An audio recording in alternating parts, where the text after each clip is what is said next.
So let me focus in on three things. One is the X Prize, and Tony has been extraordinarily generous as a philanthropist, and a number of you in the room here who are members of our innovation board, thank you for those of you who are part of that, some of our trustees in the room here. And the story there, again, I think you guys all know this, is my 9-year-old dream in myself was wanting to go into space and giving up on NASA being the way I was going to get to go there. And saying there's got to be some way, somewhere, somebody can build a spaceship that I can go on too. And organized a $10 million prize, and as my dear friend Dan Sullivan says, I didn't have the $10 million at the time, but had every faith that I would. It just took me 6 years to find it. And that $10 million prize launched a private spaceflight industry that Richard Branson is now commercializing, a number of other teams are doing. But on the heels of that, we said this idea of asking the world, what do you want to solve? What is a problem that should be solved, that you think, it's a sin that it's not solved yet? And realizing that there is so much brilliance around the world, that a kid today has more power than the President of the United States did 20 years ago in terms of the computational power or the knowledge they have, and that it used to be only the kings and queens that could solve things in the past, and now it's any of us can solve something. And what we do is we work with the top philanthropists and corporations, in some cases governments, and put up these large prizes, $1 million or a few $1 million actually. Christian Cottacini, who runs HeroX, a spin-out, does the smaller prizes. We're doing these $10 million, $20, $30 million prizes and saying, I don't care where you went to school, whatever you've done before, you solve this and you win. I'll just mention one that we did together. It was Tony Robbins, the DeVos family, and Elon Musk that funded a global learning X Prize. 250 million kids around the world, nearly 700 million women around the world can't read, write, or do arithmetic. And we put up a prize that said if you can build an app that can take a child where there's nothing, no schools, no adults, nothing, and take that child from illiteracy to basic reading, writing, and numeracy in 18 months, you win. 600 teams entered that competition. We're down to 200 delivering software. They'll be in Tanzania in about 14 months. And with that, and actually John Raymond's also one of our sponsors in that, that winning software will be open source to the world so that every device becomes a teacher. So that's X Prize, really excited about that. And we're really focused on mapping the ocean floors. Thank you.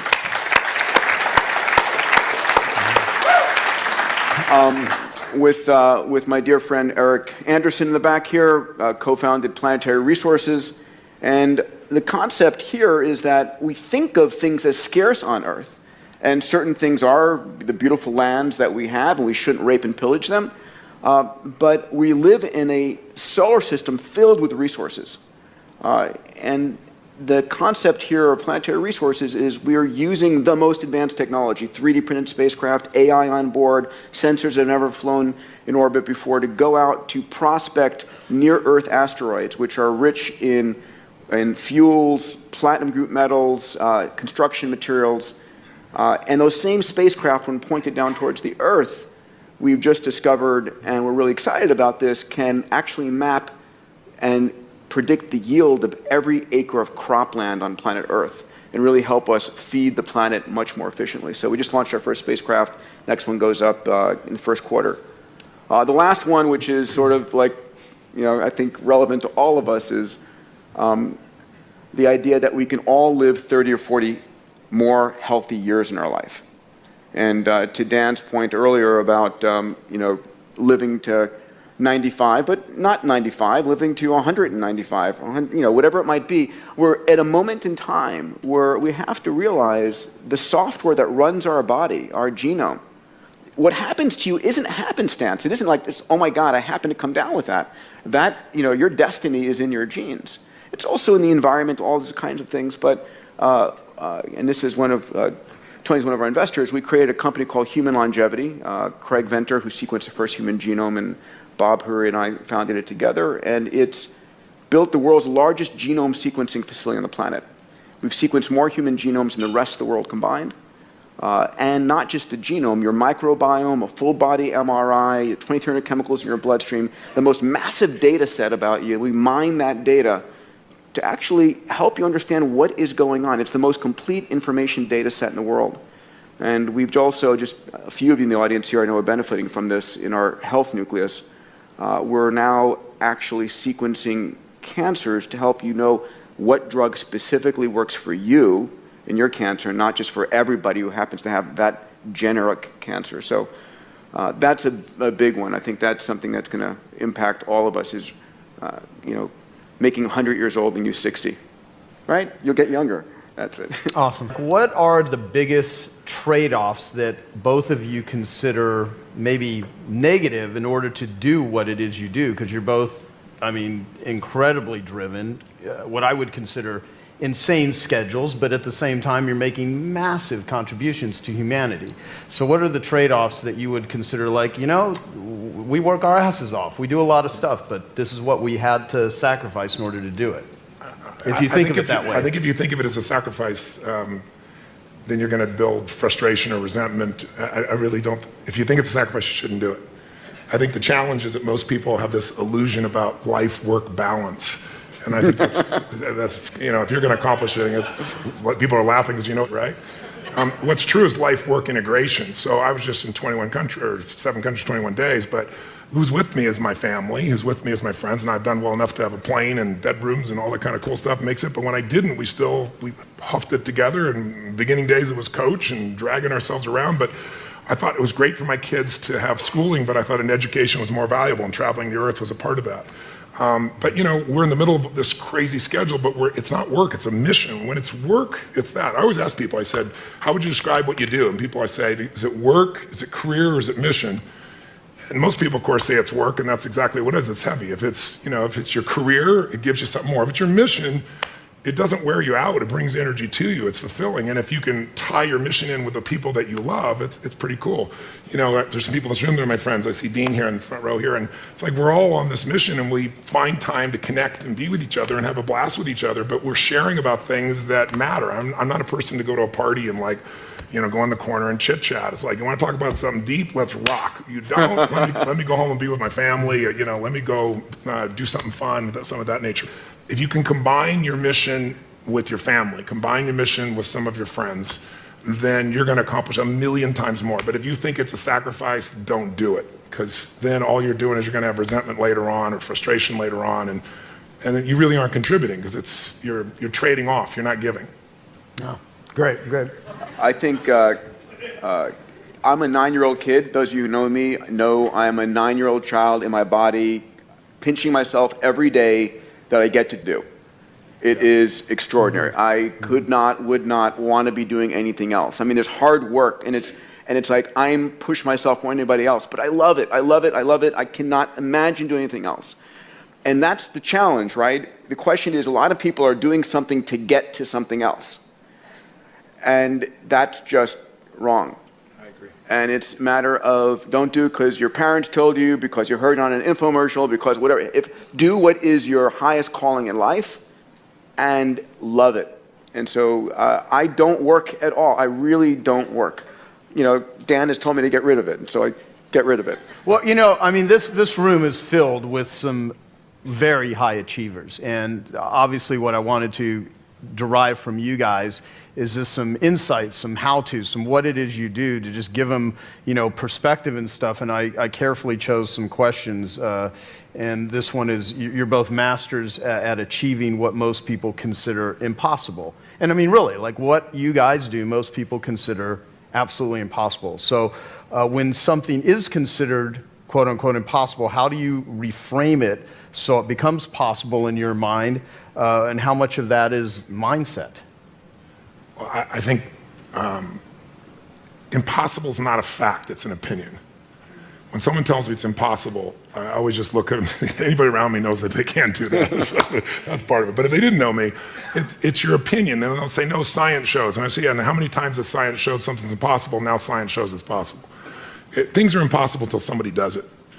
And so I find that, most of your business people, you look at businesses and what does it take to make a business grow? It's not impossible to make a business grow. A business has been shrinking for a long time, or it's been stuck. The real problem is always, the chokehold is always the psychology and the skills of the leader.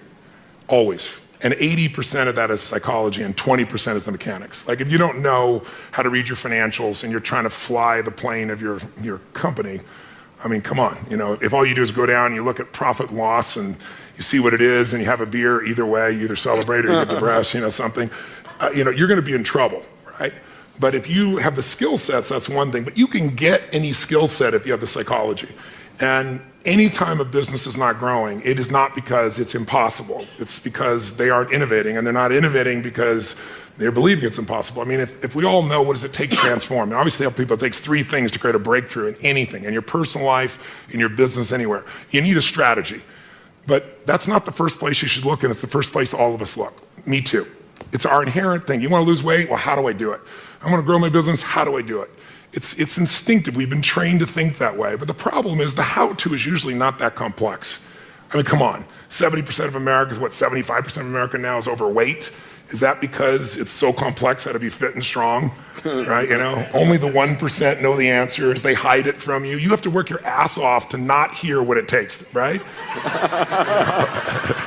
And so I remember I went to a TED Med Center, and I watched about 12 doctors, one after another, get up and do these stories about how we could just get patients to take their medications and trying to figure out the whole thing. And I was just looking and going, you're all talking about strategy and you've forgotten psychology. Because strategy is wonderful. I'm a strategist. I spent my whole life figuring out strategies. As we both know, a strategy could save you a decade, right? In business, strategy could save you, it could make the difference between success and failure. But most people have strategies available, or they could get them, or you could create them. But the problem is you got a story. And your story is why it isn't working. And the story is, I've tried what? Everything. If you tried everything, you'd be fit, right? If you tried everything, you'd be profitable. If you tried everything, you'd be there. But people say it, I'm big boned. That's what I used to say. I'm still big boned, but I'm 38 pounds lighter than I was 25 years ago, and I've never gained it back, right? When I was big boned, that was my story. All the good ones are gone. That's why I'm not in a relationship. Or they're gay and I'm not, or I'm gay and they are, or whatever the story is. There's always a story. And what I tell people is, if you can just divorce the story of your limitation and marry the truth of your unlimited capacity, then the whole game changes. But it's hard to do that because when you're in your story, you don't even realize it. So you need a third piece for a breakthrough, and that's really what my life's about, which is changing people's states. Because in a different state, we're different people. Can mean people be nice? Yes or no? Yes or no? Of course they are, when they're in a nice state. Can nice people be mean? Sure, they get a mean state. So really learning to train yourself to be in an ideal state where the best of you comes out for yourself, for your family, for your mission, for your world, for your coworkers.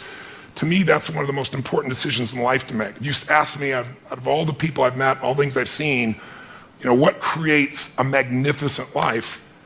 Everybody has goals and dreams that are different. Some people want, picket fence. Some want to make $1 billion. Some, want to have this huge breakthrough in technology. Some people want to write poetry.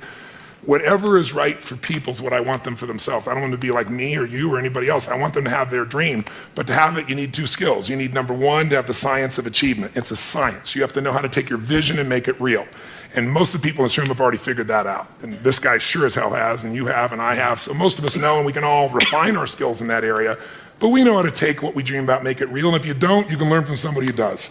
The simplest thing is get crazily hungry for something. We all know when you get so hungry, so desirous, your brain starts coming up with answers. And then it's massive action, but effective execution, which is all modeling, which is, I assume, what this is about. Find the best example, compress the time. Let someone else take 20 years to figure it out. You do it in 2 weeks or 2 months or whatever the period is. We should all be standing on the shoulders of the people around us instead of reinventing the wheel. And then there's this thing called grace. If you work your ass off, you're totally focused, you're trying to serve something larger than yourself, and you really are executing what works, you need a little grace. You might want to call it luck if you prefer, God, the universe, but it's there. And we can all achieve. But I think the more important skill, if you ask me, is to have an extraordinary life is the art of fulfillment. And it's an art. It's not a science. Because there's a science to making money. I don't care who you are. If you do certain things, you're going to have too much financial stress. You do other things, you're going to have an abundance. There's a science. There's a science to your body. Everyone here is biochemically different genome, but there's certain fundamental patterns that if you and I follow them, you're going to have tons of energy, you're going to feel good. If you break them, you're going to pay the price and have low energy or disease. But fulfillment is an art. What's going to fulfill you is different than the other person next to you. You're not going to learn that from anybody else. And you got to find it, because success without fulfillment is the ultimate failure.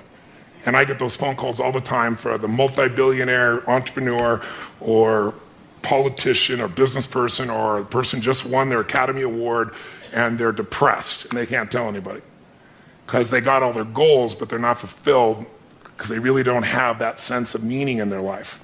They went for something and they got it. They achieved. And if you doubt this, what I'm saying is relevant to you or us or anyone, just think about a year, a month ago, we lost what I consider to be a national treasure, Robin Williams. How many of you loved Robin Williams? Look around the room, keep your hands up, look. And most of you didn't know him. Almost every, and where you go in the world, people love Robin Williams. By the way, was he great at achievement? Oh my God, that guy, he said he wanted to become a great comedian. He did that. I want to make the world laugh. He did. I want to make my own TV show. He did it. I want to have the #1 TV show. He did it. I want to make movies. He did it. I want an Academy Award for not being funny. Not his skill set, drama, and he did it. I want a beautiful family, and he did it. And then he hung himself. Make everybody happy but yourself. Not a good plan. So if I had a gift to give you, it would be maybe make a different decision. And the decision is that no matter what happens in your life, you're going to live in a beautiful state.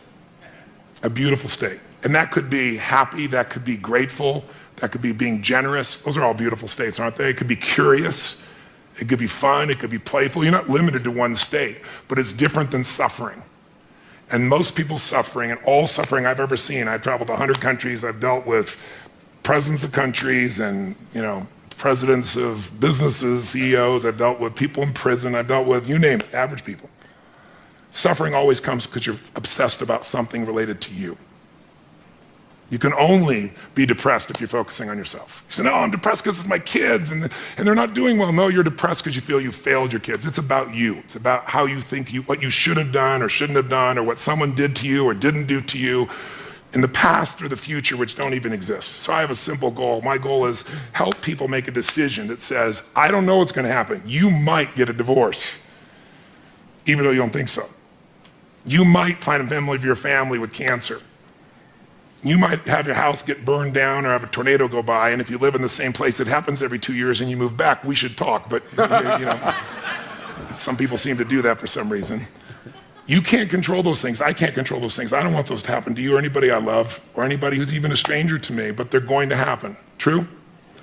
Not positive things, just the truth. So if that's going to happen, I say make a decision now that says, I'm going to live in a beautiful state and I'm going to find beauty in whatever life brings me. Because life is too short not to. I see a little buddy over here named Sean. I remember when I got a phone call from the Make-A-Wish Foundation saying, a young man is about to die and he wants to meet you.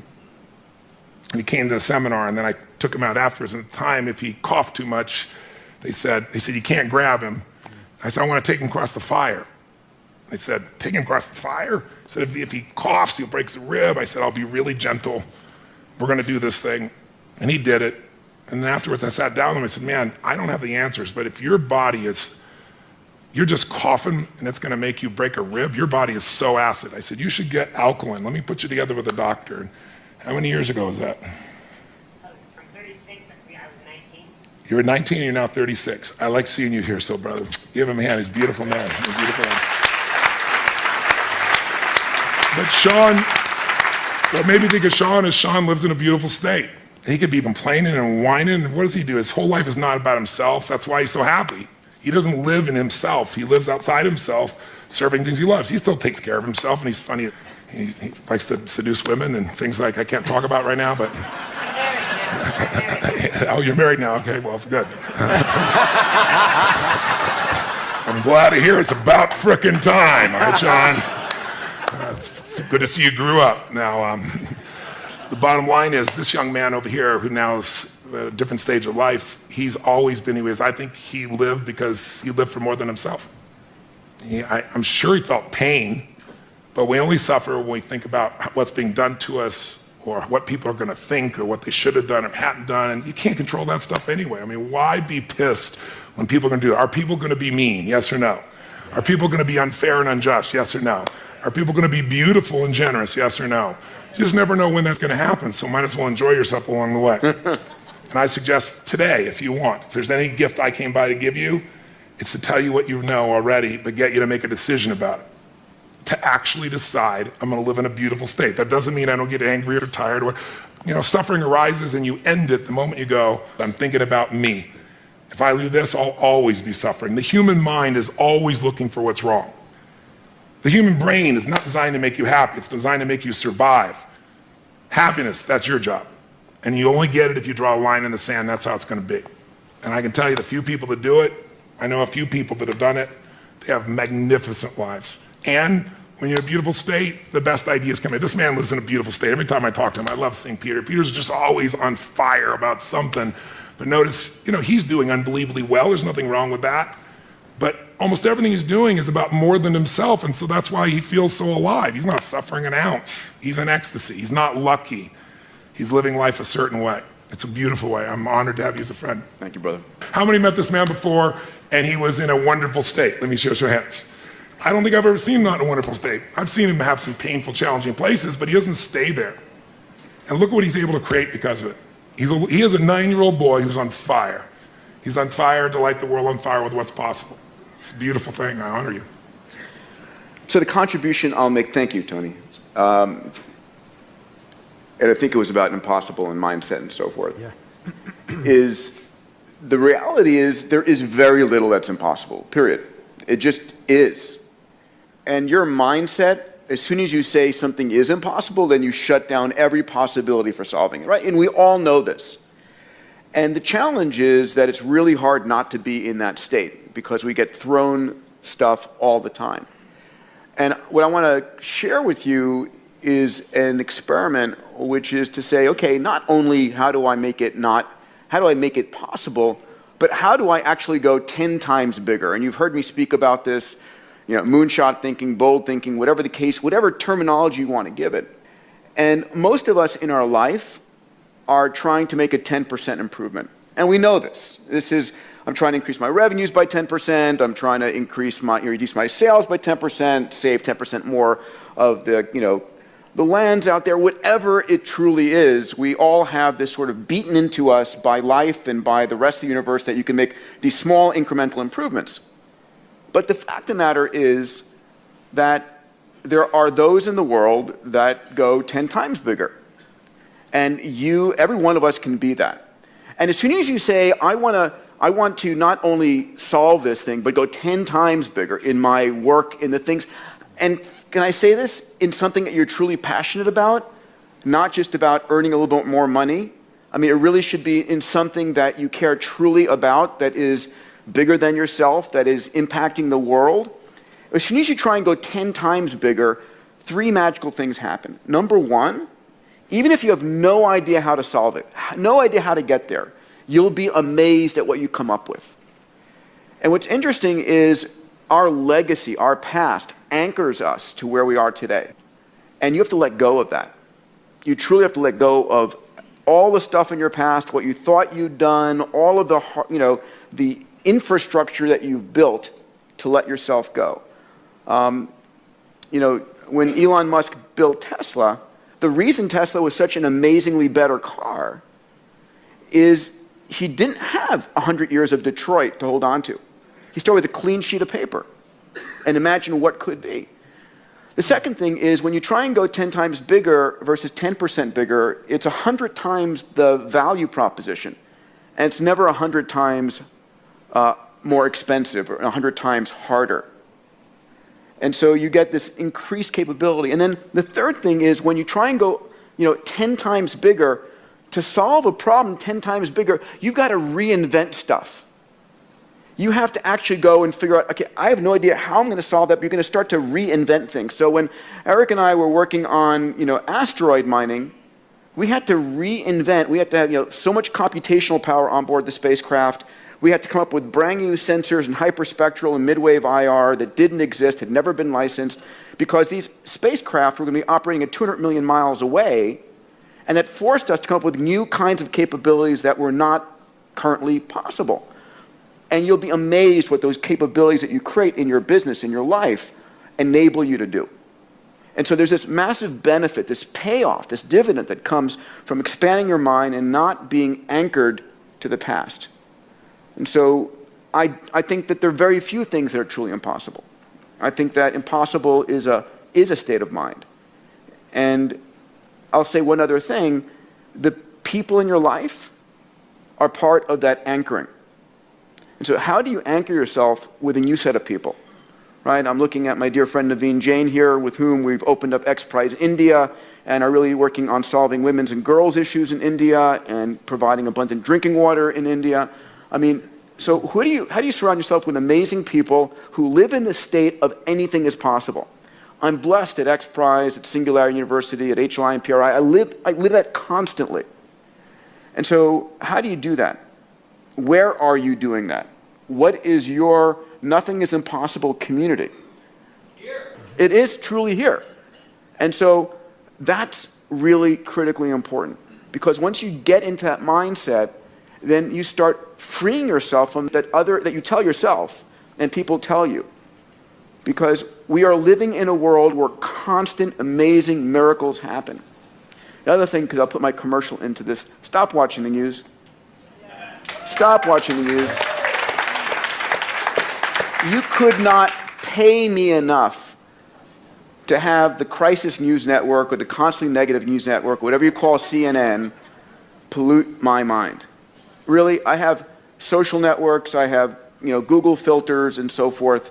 I was just telling Ariana about this, and hopefully she'll do this. I want on the front page of Huffington Post, I said, I want a slider where I can control the percentage of positive news stories. Right? How would you like that instead of, because right now it's 10 to 1 negative to positive. It's true. It's like, why would you possibly invest in the world and in the life and all these things if the world is falling apart? If the Crisis News Network is like showing you airplane accident, airplane accident, airplane accident, what problem is that the news networks never tell you, there was no school shooting today at this school, or this airplane actually flew LA to New York and actually made it and everybody survived. That's not news. And so we get this disproportionate view, and so our minds are constantly, the mindset you have when you watch the negative news is awful. Not that it's not going on. It's not that there's this amazing hardship and lives that are on the precipice of hunger and death around the world. But the world is getting better at an extraordinary rate, and you can make a difference in it. And there is no problem. There is no problem we cannot solve, period. End of statement. So. Awesome. All right, so since both of you are two of the greatest achievers and biggest thinkers, at least that I know. In the history of humanity. Honest to God, you know what? No, in a very serious way. It's funny. I can't imagine there will ever be another Tony Robbins. You are a freaking freak of nature. That's true. A force of nature. And I mean, one of the most amazing things, like when I went to date with Destiny, he'll ask, how many of you came here, you're thinking about committing suicide? And literally, I don't know, anywhere from 6 to 12 or whatever, I don't know the amount, stand up, and you literally take that on. I don't know another human being that could, I mean, it's mind-boggling, and you flip it. You take a person in a horrible, hopeless state, and they're coming to your seminar maybe as a last-ditch effort, but there's that hope. And you just channel it, but then you share that with freaking thousands of people live on the spot. I mean, and that's just one of like hundreds of things that you do that are mind-boggling. And everybody in the audience thinking, there's no way he can do this. There's no way you can solve. How can you possibly? And then boom, it's done. You do it. It is truly a blessing to have you on the planet. It's a blessing. I mean, like, were you born this way? It's a stupid question, but like, I'm saying it for other people. Like, you built yourself to be Tony Robbins. Who published your gene sequence? I was a kid from Azusa who had no certainty, who we had no food and had to be in charge because my mother was a little crazy, and I promised myself that my future family would never go through this. And so I decided I hated suffering because I experienced it and I wanted to end it. So I read 700 books in the area of human development, psychology, and physiology when I was still 17, 18, 19 to 21, 22 years old. I was saying I was going to read a book a day. I didn't do that, but I'm still immersed. I went to every event. I listened to everything. I got immersed. But when it comes to people, I've been doing this for, 38 years, and I've been with 50 million people, so, and 100 countries. So there's nothing I haven't seen at this point when somebody stands up. So it's beautiful. It happens different every time. It comes through me. And I really believe in grace. I really believe it's there. But I prepare at a level that most people never dream of. And I also know that there's, whatever human beings feel, we are not our feelings. We are not our patterns. Those are things we might identify with, but we're not that. And so when I see a pattern and it doesn't work, I don't think the person's broken. I don't think anybody's broken. I'm not here to fix people. But I am here to break up the patterns that don't work. And I've never lost a suicide, knock on wood, and thousands for 38 years, and we follow up 2 years later, 3 years later. They're making a documentary right now. So how do you both deal with or think about or even channel like extreme levels of stress, adversity, criticism, public opinion, or failure? Because both of you have had, things that just flat out didn't work, but you're public figures, and how do you handle it, or deal with it, or think about it? I really let go of criticism really fast. I might, sort of process it in the moment, to try and figure out is there something that I truly can learn from there valid, but I let go of it really fast. And so if I'm in a fight, a personal fight or whatever, it's like, time is so precious. Time is so precious.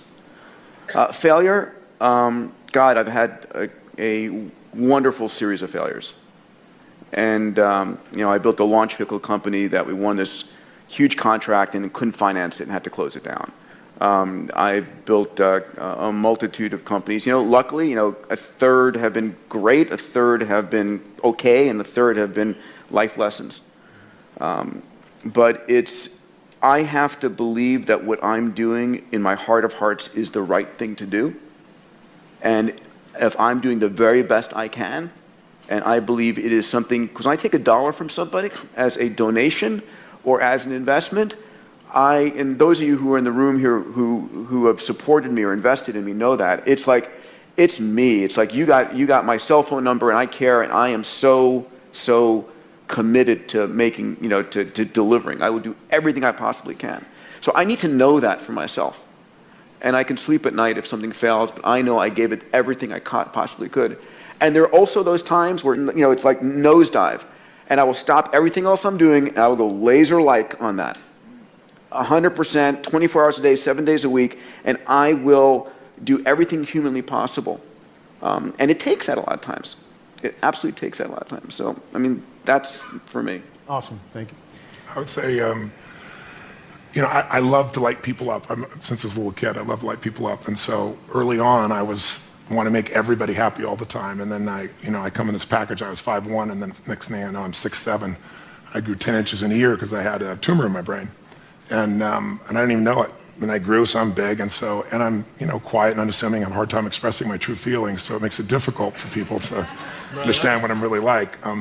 No, I'm fairly loud and intense, and what happened for me in the beginning is I was trying to make everybody happy all the time, and then I just began to realize not everybody wants to be happy.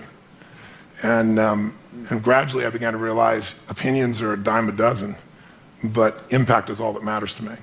So when you've had the impact, and you don't need anybody else to tell you. And you don't need somebody else to acknowledge you, put stars on your chart. When you do what's right, you know it. And no one can take that from you. They can take away anything you have, but they can't take away who you become.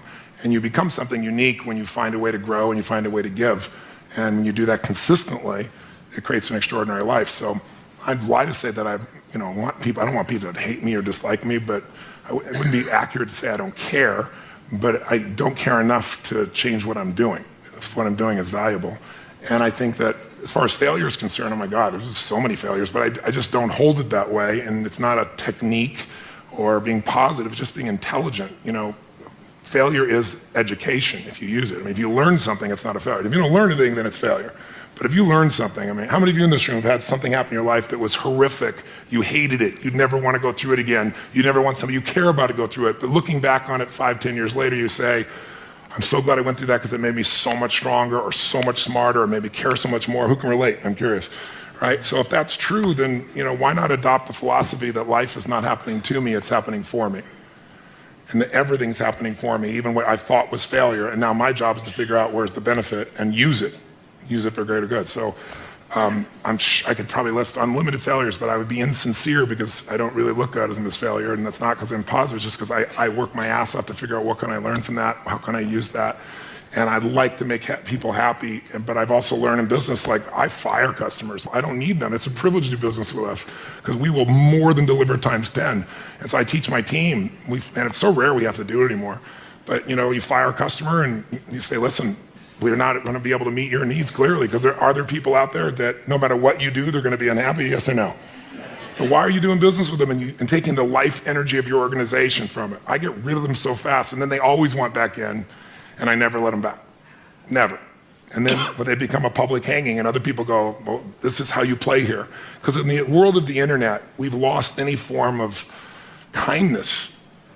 People say things that are the most harsh, horrific thing, and the stuff people write, and all it is people who feel insignificant, who would never have the guts to say something to your face, but we've created an environment where it's tolerated. And so I think reversing that is really important. You have to define your environment, your business, your world, your family, because we all get what we tolerate. I won't tolerate it. I'll give my soul to a stranger, but I won't tolerate somebody being abusive to any member of my team or to people in my audience or to me, certainly not to my family. And you get what you tolerate. You got to decide. And you also get what you tolerate in yourself. And I think if you can look at what you're tolerating yourself and say, I'm not going to tolerate that anymore in myself, then it's easier to lead other people. If you're just telling other people you won't tolerate, they'll look at you and go, yeah, you don't tolerate, but look how you are. And you don't have to be perfect, but people see how, you don't have to know who I am. You don't have to watch my lips move. You can see how my feet have moved for 38 years. That's Tony Robbins, right? That's probably the best signature you can give. That's the brand that you put out there. It's the way you live. Mm-hmm. The thing you said, the line, which I love, life is not happening to me, it's happening for me. Is that like, is part of that a trick you play on yourself, or do you truly believe everything you are able to take that as ingredients of this is all happening for me, this most horrible, most horrendous thing, from diseases to suffering? That's an important line, and I like to... It's not just a line. There's a woman that I just saw that I'd met 15 years ago, and she just showed up at my seminar, and she was suicidal because one of her daughters had gotten sick, and she brought her to the hospital, and the doctor said she's fine. She brought her home, and the child died. And she was going to kill herself, and she had 3 other kids. So I really, truly had to work with her, and I remember working with her back then. I looked it up because we have all stuff I've ever done on film. And I asked her, I said, what are your spiritual beliefs? And she said, I believe everything happens for a reason, and all that stuff. I said, so you're going to abandon what you believe spiritually because life didn't turn out the way you want right now? She said, no. I said, if it's the truth, it'll be the truth when it's painful, it'll be the truth when it's pleasurable.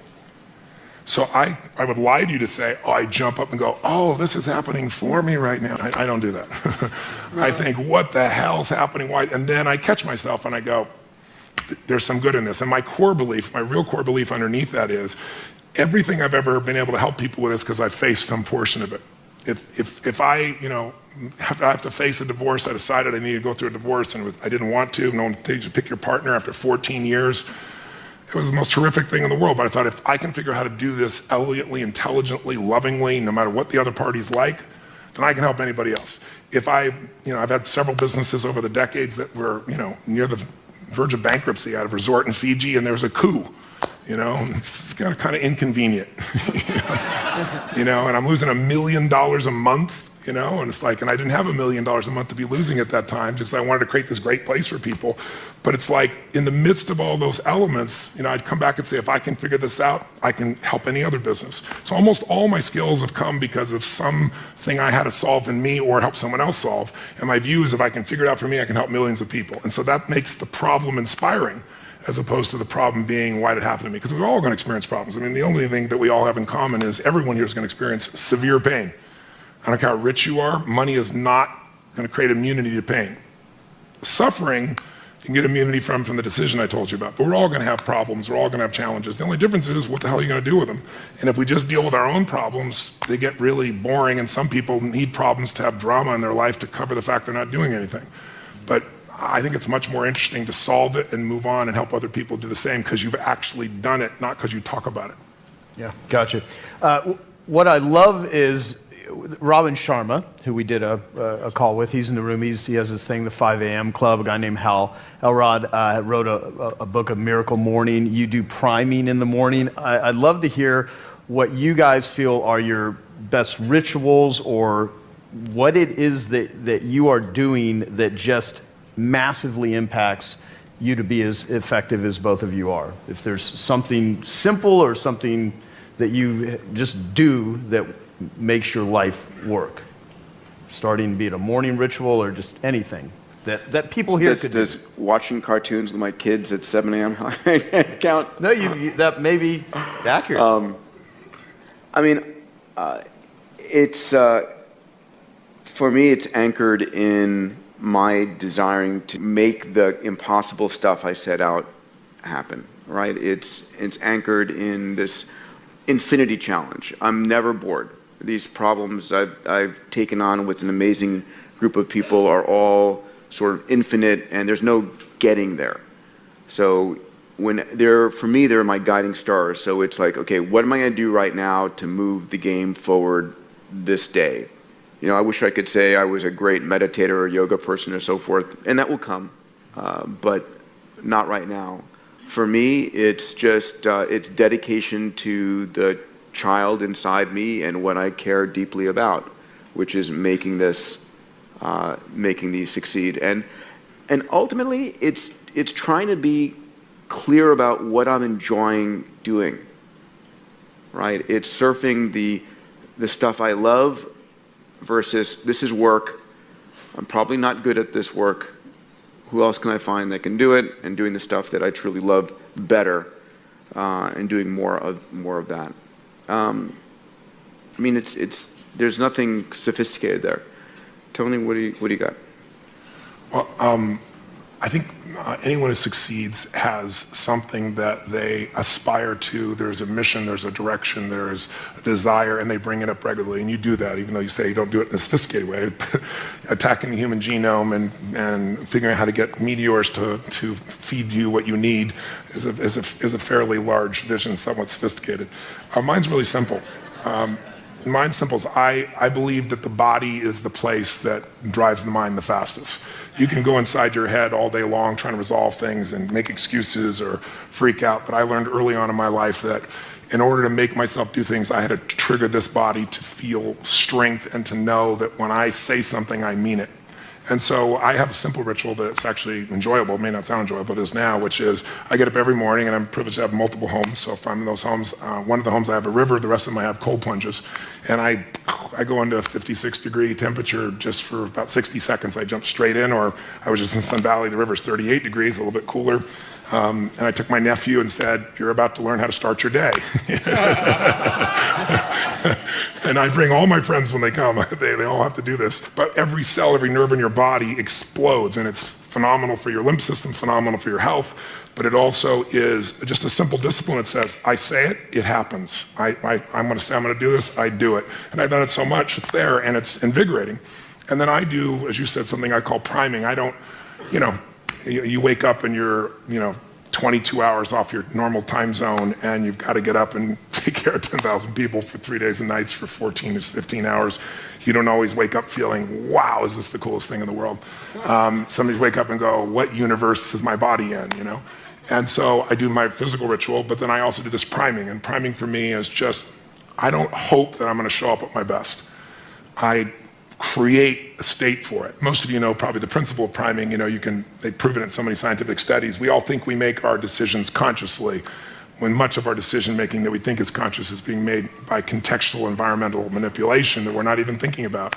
On one study, they took some people and they hired actors that would go to 100 people, and they'd walk up to you, and they were trained to do the exact same look, same expression, and they'd say, "Would you hold this?" They hand you a coffee cup, and they reach in their pocket and grab their phone, put them back, say, "Thank you very much." They just to kind of assume the action. And they would do it the same way, same facial expression. 100 people one way, 100 people out there. And what was the only difference? Cold iced coffee versus hot coffee.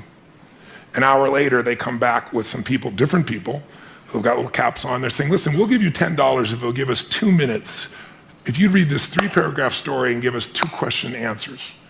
And they read this little story, everyone reads the same story, and at the end they ask them, how would you describe the main character? What are they like as a person? 80% of the people that got warm coffee said they're warm, they're generous, they're loving, but warm is always one of the language patterns. 80% like clockwork, people got the iced coffee, same story, say that they're very cold, that they use language like being obsessed or being about themselves, selfish, things of this nature. I give you dozens of examples. So what I do each morning is I do a breathing pattern. It's an explosive breathing pattern that I learned in India, breathing your breath in and exploding it out, from the gut out the nose. And I do that 3 sets of 10, pause, 3 sets of 10, pause, 3 sets of 10. So it alters my state. And then I just do 3 things for 10 minutes because I have this deal with myself. If you don't have 10 minutes for yourself, you don't have a life. Who's with me on this? So I said, you know what? I don't need to have 20-minute, 30-minute, 40-minute meditations. I want 10 minutes, and I don't know I need to meditate. I don't know if I'm going to meditate. To not think, I don't know too many people can do that. And I don't even know that I want to not frickin' think, So I thought what I want to do is I want to focus on the emotions that will cause me to be the better me. And the 2 emotions that most people are messed up by are anger and fear. And when you're grateful, you can't be angry. Try to be grateful and angry simultaneously, it'll never work. And you can't be fearful when you're grateful. So when I look at people, almost always they're reacting out of fear or they're reacting out of anger. It's some version of those 2. So gratitude to me is the antidote. So I spend 3 minutes, just 3 minutes, and I think of 3 things I'm grateful for, 3 people, 3 situations, but I step into it. I don't remember the roller coaster over there riding it. I put myself in the front seat going over the edge so I feel the moment. And I make sure one of the 3 things I'm grateful for is something really simple, like the wind on my face, or something beautiful like my child's smile. And the reason I do that is because I remember, interviewing some of the astronauts, Buzz Aldrin and these guys, and most of you probably know, you can imagine, to be an astronaut, this man knows, to aspire to do that, and then to go through the thousands of people and be picked, and then to actually go to the moon and stand on the moon and look back and see that picture we've all seen, that blue-green Earth. You imagine, and then you come home and what happens? There's a ticker tape parade and you shake the president's hand. And now what the hell do you? You're 32. What the hell do you do for the rest of your life? And you know what? If you know the story of many of these astronauts, most of them had some major emotional challenges, right? Some abused alcohol, some drugs. And they had a real rough time because they forgot to find adventure in a smile. They thought the only way to do is go to the moon. So I trained myself to make sure not just the big, beautiful things that are part of my life, but the little things. And so I feel that for 3 minutes. Then I do 3 minutes of a blessing, corny as it may sound. I imagine life, God, energy coming into my body, healing every muscle, every nerve in my body, strengthening everything that gives you strength and strengthening the best of me, my passion, my love, my generosity, my creativity, my humor, my love. And then I see any problem that needs to be solved just being solved, because otherwise I tend to think I got to do it all. And then once I feel that fully, and that energy comes through me and back through me multiple times, then I do a circle of my intimate family, my kids, my wife, my friends. This little character over here is one of my list. And I just circle out all the way out to my clients. And I send that same energy to them. And I imagine, as corny as it sounds, they're being healed. They're getting what they need energy-wise. They're having the life that they deserve and seeing it multiplied. So I do that for 3 minutes. And the last 3 minutes are my 3 to thrive. I think of 3 specific outcomes that matter to me. And I don't think about achieving them. I see, feel, and experience them as done, and I see the impact that it has. I see people's lives touched. I see the joy. I feel it as done, and I feel grateful. And it's 10 minutes, but honestly, it usually goes 15 or 20 because I'm having a damn good time. But awesome. By having a 10-minute walk, there's no excuse not to do it. And I do it every day, and I don't hope I'm going to feel good. And then what happens is, you're primed. You see things through a different set of filters. You make decisions through different filters. And also think of it, most people are wired for stress. They're wired for frustration. They're wired for feeling lonely. And they got a highway to pissed off and they've got dirt roads to happiness. So I decided I'm going to wire myself for happiness. I wasn't born that way. My view is I had to change the whole earth to be happy. Today, that's different for me. Now I can just wake up and be happy because I've wired myself in a different way, neurologically. And then I show other people how to do this as well. You guys are awesome. I really, really appreciate you both coming to this and taking it. Thank you so much.